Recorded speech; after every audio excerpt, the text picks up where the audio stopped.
So how do we determine whether we actually have to pay zakat? What is the threshold above which it suddenly becomes liable? So the way that we pay zakat today in the West is obviously very different to how it used to be.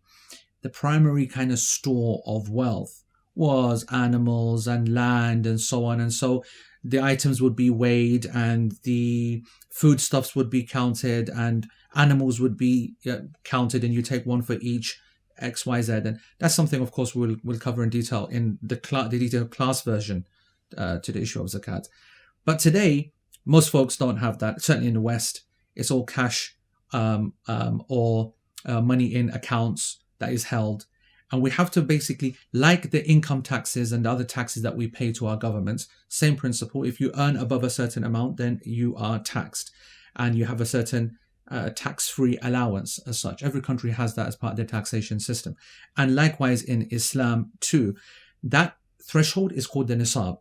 Now, what's interesting is that in our current time, we have to make a decision on which one to choose, because theoretically there are two, a gold value and a silver value, both actually from the Sunnah of the Prophet ﷺ, with the silver one actually also having quite an established hadith basis, even though gold is the one which is most popular and it was the one that was most commonly used by the companions, and the original gold coin, original dinar that was minted, it would then lead to zakat being calculated easier. In our current time though, the prices of gold and silver have changed drastically. So historically, these used to be quite similar, not the same, but similar. But since then, the price of silver has crashed. And so that would mean that without any exaggeration, if you decide to choose the gold price, you have 10 times more, 15 times more higher a threshold than if you use the silver price. For example, right now, the nisab, the threshold, if you were to use gold, would be around about £3,500, about £3,600. Meaning, if you have under that, if you had £3,000 savings, you wouldn't need to pay zakat.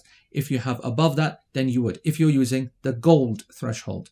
But if you're using the silver threshold, then it's literally 10 times less. It's about £350, £360, because silver's value is so much less compared to gold.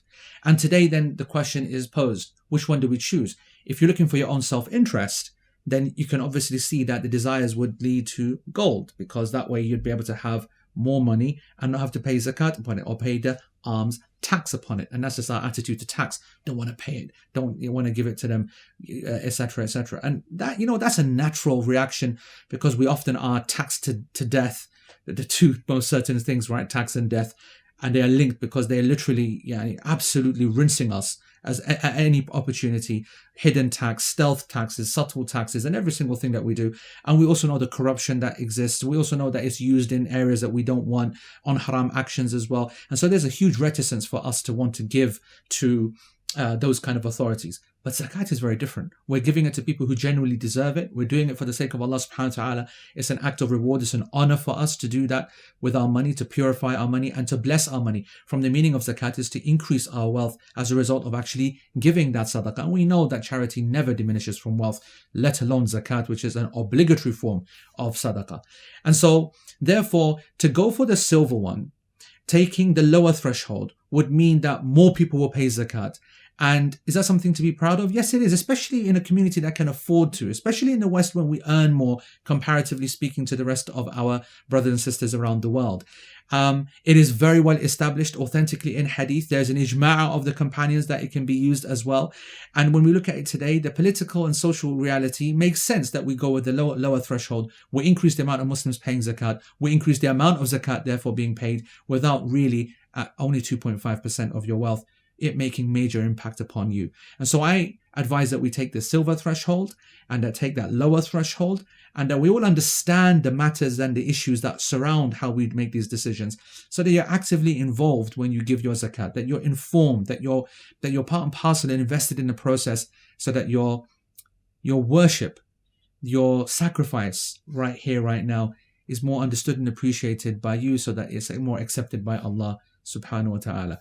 More information, of course, on this in my upcoming class on zakat.